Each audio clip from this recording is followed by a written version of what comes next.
Hoje é dia 12 de março de 2021 e hoje se completa um ano da pandemia em Goiás. No dia 11 de março, a OMS declarou assim que a Covid-19 era uma pandemia e no dia 12, o primeiro caso de coronavírus aqui no estado de Goiás. E nessa data em que se completa um ano da pandemia, a gente conversa sobre o quadro atual, sobre o que aconteceu ao longo desse um ano com o então ministro da Saúde naquele momento, né? No início da pandemia, o então ex-ministro da Saúde, Luiz Henrique Mandetta. Ministro, obrigado pela disponibilidade de conversar com a gente aqui na Rádio Sagres, em áudio e vídeo também, porque o rádio evolui. Um abraço, bom dia. Bom dia, Uves, bom dia, Cileide, bom dia, amigos da Sagres. É sempre muito bom falar com vocês, com o rádio sempre se reinventando e sendo esse principal veículo de comunicação jornalística desse país. Obrigado pelo convite. Pois é, em 11 de março de 2020, ministro, o senhor disse em uma reunião no Palácio do Planalto que o Brasil começaria uma guerra contra o novo coronavírus. O senhor então disse, abre aspas aqui, não será um passeio no parque, vai separar o homem de menino, vai ser enfrentamento. Nós vamos ter que estar muito próximos, muito unidos, fecha aspas. Passado exatamente um ano, ministro, completado ontem do anúncio da OMS e aqui em Goiás hoje, diante do quadro atual, o que é que o senhor diria sobre esse enfrentamento? A gente usa às vezes essas expressões para que as pessoas entendam o tamanho do que a gente iria passar. Quando eu usava, olha, vai ser uma guerra, era porque como a gente tinha e tem muito essa visão do inimigo que invade, do exército que vai ter que ir defender a integridade nacional, era exatamente para informar que, olha, nós íamos ser atacados por um inimigo invisível, implacável, ele só pega carona de organismo em organismo, vai deixar um rastro de morte. Ele não vai respeitar se você é petista, é Bolsonaro, se você torce para o Atlético, para o Vila Nova, se você torce para o Goiás. Ele não quer saber se o cara é Palmeiras, Corinthians. Ele vai entrar e vai fazer isso. E a única maneira o nosso exército vai ter que ser o comportamento do povo brasileiro, que vai ter que amadurecer muito no seu comportamento para poder, primeiro, desviar, controlar, prevenir, e a gente vai ter que apostar todas as fichas da gente na ciência como porta de saída. E algumas pessoas vão boicotar a prevenção, outras vão boicotar a vacina, outras vão boicotar os pedidos dos prefeitos, dos governadores, do ministério, para que, eventualmente, a economia segure um pouco para poder dar tempo de descomprimir o vírus, e muitas pessoas vão sabotar isso, vão criar teorias. Então, quando elas fizerem isso, a gente vai estar separando aqueles que estão lutando pela vida, aqueles que são os homens e as mulheres que estão enfrentando o problema de frente, e os meninos, não meninos no sentido carinhoso, mas os meninos na palavra dos irresponsáveis, aqueles que vão jogar o jogo do vírus, o jogo da morte, e que vão sair dessa linha de enfrentamento. Era isso que eu via e, infelizmente, foi isso que eu vi acontecer. Ministro, quando o senhor deixou o governo no dia 16 de abril, o número de mortos era 1.952 e havia 30.891 casos. Ontem, nós batemos 272.889 mortos e 11.300.000 novos casos. O que um ministro, que conhece de saúde, que é da área, como o senhor era, poderia ter feito, e qual o número de mortes e casos que o Brasil poderia ter agora se essas medidas tivessem sido tomadas? Olha, Cileide, é difícil porque você tem muitas variáveis. Você poderia colocar lá, por exemplo, para falar de prevenção, de vamos ajudar, de vamos construir uma consciência, você pode colocar lá os últimos 10 prêmios Nobel de Medicina, que se o presidente falar, não vamos, é para vocês saírem, as pessoas, elas escutam os dois lados e falam, o que me é mais conveniente, proteger ou sair? Então, não era tanto dependente da pessoa, dependeria muito da unidade, dos líderes religiosos, dos líderes municipais, estaduais, da população, da sociedade civil. Isso teria um peso muito grande se nós conseguíssemos tê-los todos juntos. Isso teria salvado milhares de vidas. Agora, do ponto de vista pragmático, ações pragmáticas a fazer, eu vejo principalmente naquele primeiro terço que eu vivi na pandemia, era montar o SUS, era alargar o sistema. Aí em Goiás nós fizemos muitos movimentos para alargar o sistema, abertura de hospitais, contratação de gente, compra de EPIs, para acomodar mais gente. Agora, o eixo da ciência, ele mostrava a vacina. Eu já começava naquela época a discutir com o pessoal de laboratórios, olha, vocês vão ter que testar, venham testar no Brasil, mas o Brasil quer ser o prioritário na hora da aquisição. E eles queriam que o Brasil fosse o primeiro país para eles entrarem com a vacina, porque o Brasil tem uma coisa que os outros países não têm, que é a rede de vacinação. Uma coisa é você ter a vacina e depois é você conseguir colocar essa vacina no braço da pessoa. O Brasil tem cultura de vacinação, a sociedade já sabe onde que é o posto de saúde, a sala da vacina, nós temos geladeira em cada uma dessas unidades, a gente consegue vacinar no Araguaia, a gente consegue vacinar no fundo do Amazonas, no Pantanal, na favela do Rio de Janeiro, nós somos os melhores em entregar a vacina. Então seria um cartão de visitas para eles, para o mundo. Olha, eu coloquei a vacina na mão do Brasil, e o Brasil, que é um país dificílimo de fazer isolamento, de fazer restrições, não é um país que pode paralisar total, como alguns países, como Nova Zelândia pode, e olha o resultado da vacina, nós mostraríamos muito rápido. Então, na hora que chegou o momento de avançar na vacina, que era agosto, setembro, que a gente tinha que ter avançado nela igual uma pessoa no deserto para um copo d'água, a gente poderia ter começado a vacinar em novembro desse ano passado. A gente provavelmente, nesse momento, a gente já teria vacinado os nossos idosos, que são o principal grupo que vai para as CTIs. A gente já não estaria falando de colapso hospitalar. As pessoas mais de 90 anos que já se vacinaram com 2 doses, que estavam acamadas, asilares, já diminuiu expressivamente o número da presença deles dentro dos hospitais, ou seja, nós já teríamos passado entregue essa vacina para essa turma, com vários laboratórios, não era uma vacina não, 4, 5, 6 vacinas diferentes. Eu acho que esse foi, se vocês me perguntassem de tudo que foi feito, do boicote à prevenção, de não ter testado, os testes foram devolvidos, a ruptura do SUS, a perca do Pacto Federativo, a intervenção militar no Ministério, você tem uma série de problemas nessa história, mas esse da gente ter perdido essa oportunidade e só agora está fazendo negociação, nós vamos receber vacinas provavelmente no segundo semestre, nós vamos vacinar no segundo semestre. Provavelmente nós vamos virar essa página, se não tiver uma cepa resistente à vacina, no segundo semestre. Então, eu lamento que a gente não tenha feito isso ali em julho, agosto, mas eu tenho que ter esperança de que essas vacinas vão chegar e a gente vai conseguir vacinar no segundo semestre. Ministro, ontem a Fiocruz divulgou o boletim quinzenal e mostra que o Brasil tem hoje 10,3%, né, dos mortos pela Covid no mundo, apesar de nós termos apenas 3% da população. Por quê? Tem a ver só com o atraso da vacina que o senhor acabou de citar, ou tem mais fatores aí que explicam essa disparidade entre a relação dos mortos com a relação da população? Você tem várias outras coisas. Primeiro, o Brasil é um país muito assimétrico. O Brasil é um continente. Nós somos a própria América do Sul. E esse continente Brasil, ele tem diferentes realidades. Você tem um sistema de saúde na região norte totalmente diferente do centro-oeste e do sudeste. É muito assimétrico. A chance de você ter êxito num ou no outro estado, ela tem um impacto muito grande. O Brasil é um país com uma população de 215 milhões de habitantes e ela é muito concentrada em regiões metropolitanas. Você pega a Grande São Paulo, tem 20 milhões, quer dizer, uma epidemia ali, ela exponencialmente sobe.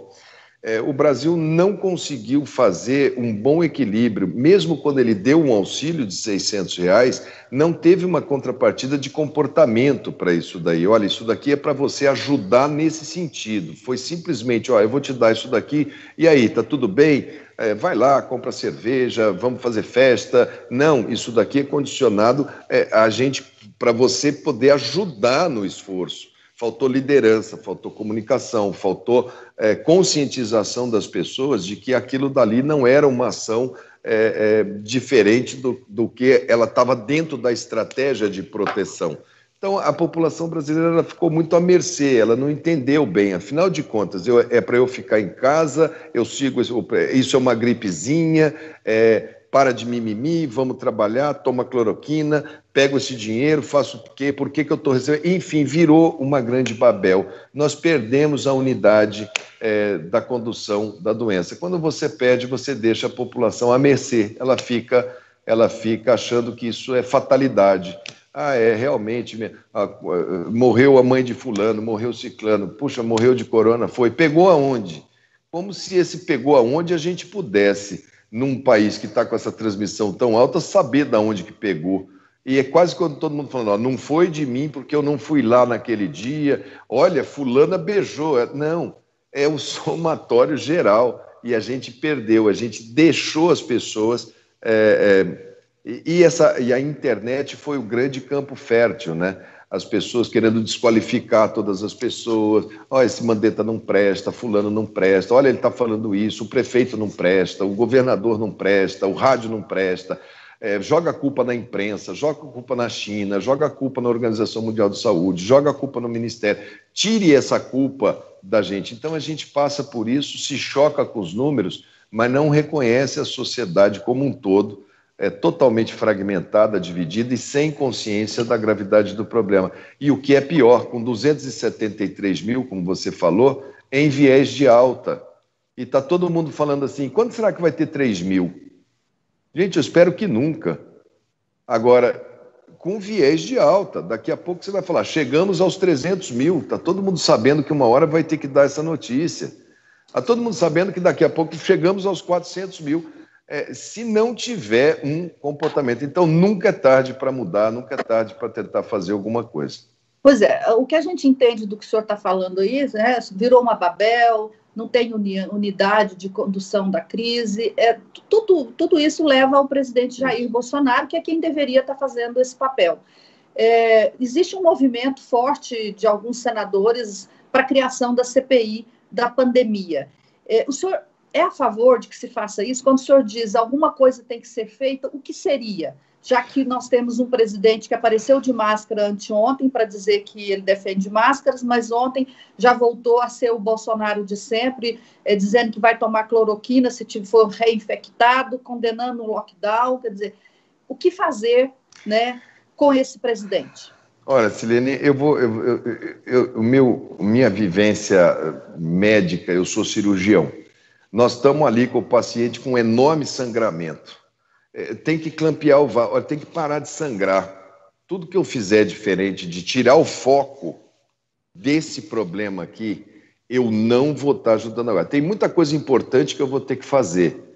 Uma delas é avaliar o comportamento do presidente e tal, mas no momento, a gente tem que focar na doença. Vai chegar a hora da CPI, vai chegar a hora da população avaliar quem fez o quê, quando, onde.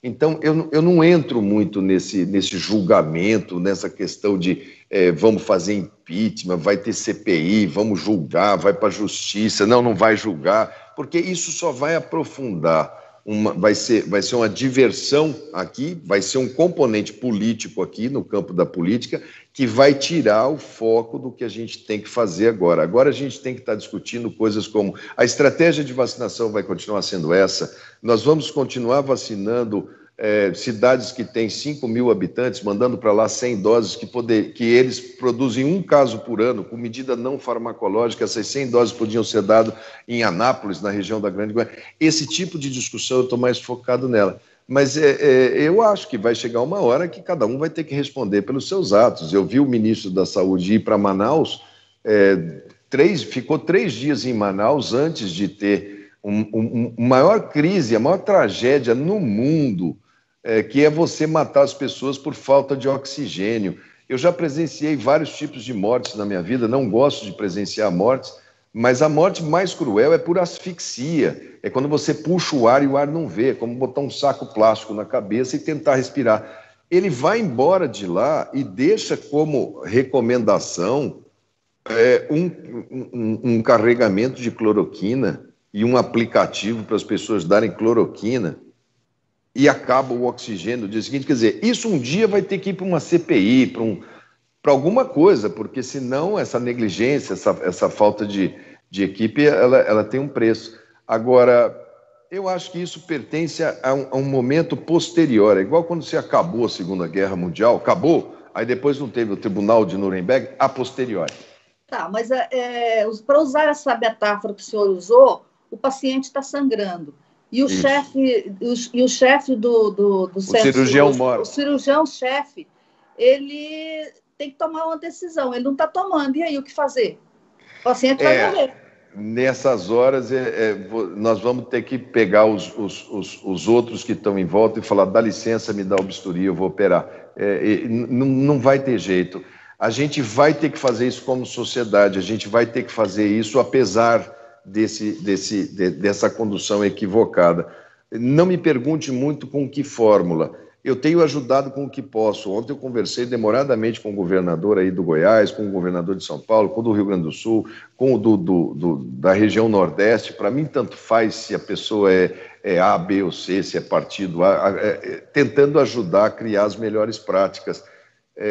Não vai ser fácil a gente ultrapassar isso. O presidente está errando sucessivamente, continua errando.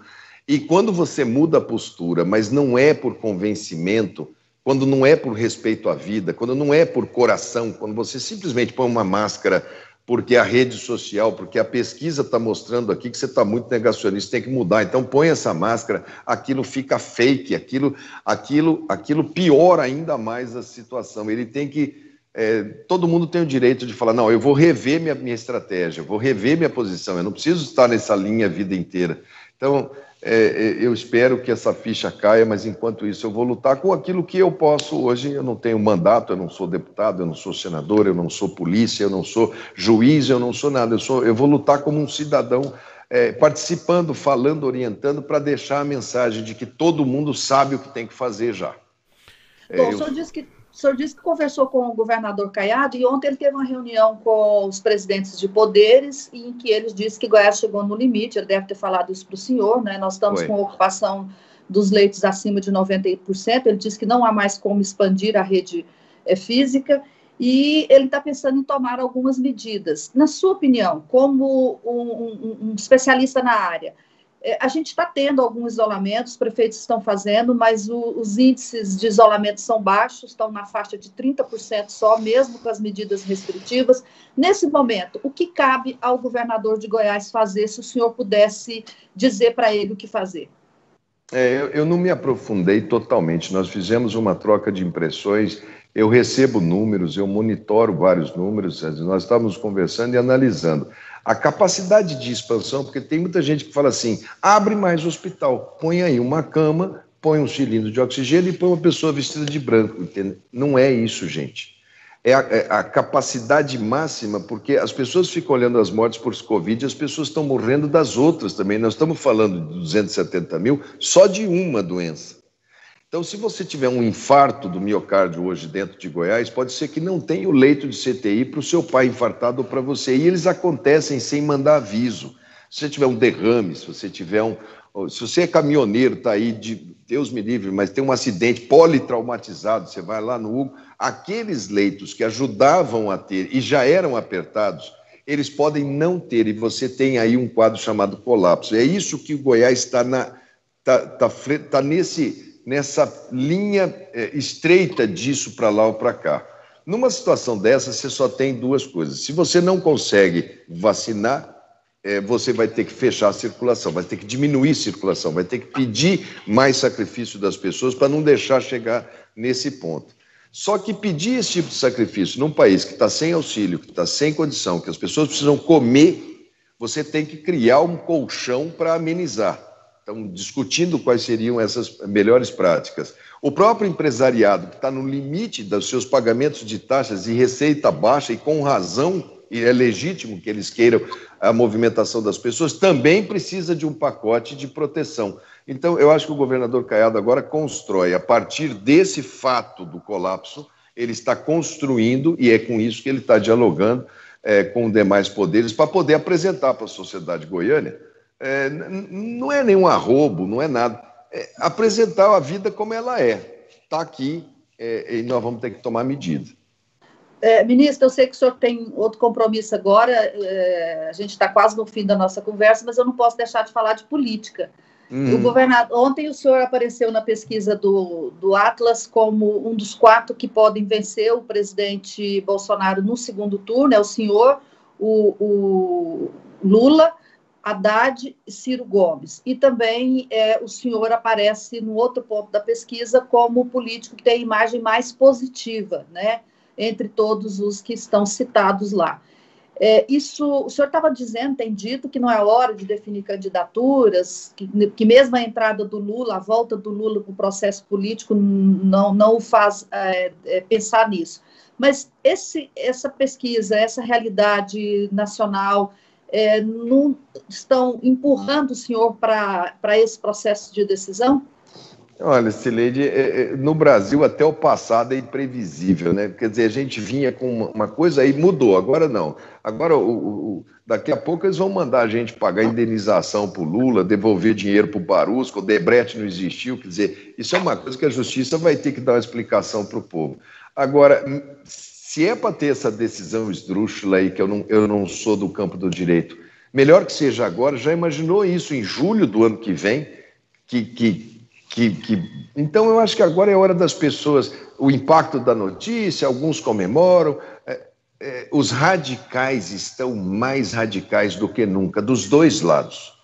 Eles são a mesma crise em sentido contrário. Você não vai ter paz, você não vai unificar o país. Então, isso, quando dois radicais profundos, é melhor o PT com a cara do PT verdadeiro, que aquele PT que é vindo de Haddad, maquiado, de cílio, falando, olha, eu sou bonzinho, eu sou um PT light. Não, é esse PT mesmo, é o Lula mesmo, é isso aqui, você já sabe o que é isso aqui. E é o Bolsonaro mesmo, é isso aqui, você já sabe o que é. Isso está fazendo uma parcela enorme da população falar nenhum nem outro. Nós queremos um terceiro caminho. Não dá para ser maniqueísta, preto ou branco, você vai comer isso ou isso. Não, calma. O mundo tem um arco-íris. Então, eu acho que essa outra via, que é a via, não é de centro, não, é centrada, uma via sensata, capaz de juntar o país e botar a gente para andar, deixar o país ir, eu acho que isso acelera essa discussão. Eu acho que isso vai fazer com que os nomes vão entrando mais num ponto de equilíbrio. Desde que ninguém tenha arroubos de falar tem que ser desse partido, tem que ser nessa posição. Não, tem que ser aqueles que melhor podem apresentar um projeto para o país. Isso naturalmente vai acontecer, porque eu acho que isso é um retrato da sociedade brasileira, que não aguenta mais polarização. Pois é, e o governador Ronaldo Caiado, que é um amigo pessoal do senhor, está com o Bolsonaro. Quer dizer, ele está de um dos lados da polarização. Como é que fica isso do DEM? Caiado está com Goiás. E o Goiás é o momento que ele precisa trabalhar pelo Goiás. Se ele tiver que pedir ajuda, apoiar, ajudar o presidente, coisa e tal. A minha relação de amizade e respeito com o Caiado é pela franqueza e por nós dois termos o mesmo estilo de vida formado no mesmo serviço, na mesma forja da ortopedia brasileira.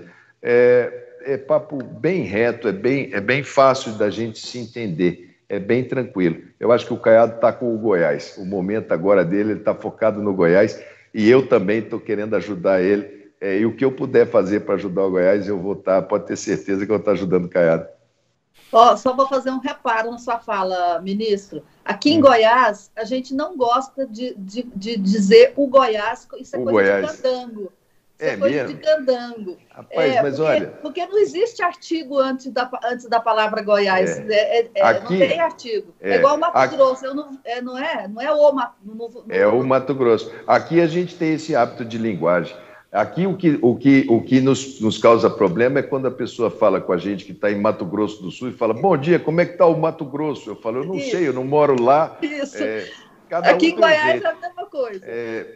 O estado de Goiás, a região magnífica do Goiás, quando me falam do Tocantins, eu falo: mas para mim é o estado de Goiás, o mapa que eu estudei é o estado de Goiás, eles ficam também incomodados. A relação hoje com o Distrito Federal está um pouco conturbada, não por causa de Goiás, que dá muito mais para o Distrito Federal do que recebe, mas por uma posição completamente atabalhoada do governador do Distrito Federal. Mas, então, retificando, meu amigo Caiado, ele está hoje com todos os seus olhos em Goiás e trabalhando por Goiás. E o que eu puder fazer para trabalhar em Goiás e por Goiás, eu também vou fazer. Ministro, obrigado, pela entrevista. Um abraço, valeu. Bom dia. Valeu, um abraço para todo mundo de Goiás.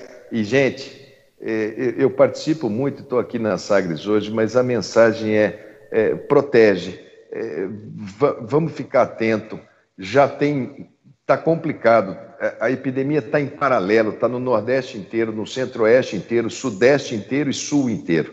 Ela só vai aumentar a intensidade agora. Então, vamos ficar muito unidos e vamos colaborar, cada um com a sua cota de sacrifício, para a gente ter a nossa vida de volta. Obrigado a todos os amigos, obrigado, Cileide, obrigado, Rubens, obrigado a todos os amigos da Sagres. Bom dia para vocês. Um abraço. Abraço. Obrigado. Ex-ministro da Saúde, Luiz Henrique Mandetta, a disponibilidade dele de conversar com a gente aqui na Sagres, para a região centro-oeste do Brasil, ele que a conhece tão bem, também aqui para Goiás, para Goiânia, conversando aqui sobre esse 1 ano de pandemia em Goiás, porque foi no dia 12 de março de 2020 que nós tivemos o registro do primeiro caso por aqui, e nesse 1 ano a gente conversou, portanto, com o ministro da Saúde daquele momento e que tem continuado, acompanhando aí os números da pandemia. Luiz Henrique Mandetta conversando conosco aqui no Sinal Aberto, e claro, destaques, a íntegra aí dessa entrevista você vai acompanhar no nosso portal, o sagresonline.com.br. Agora são 9h29, intervalo, daqui a pouco a gente volta.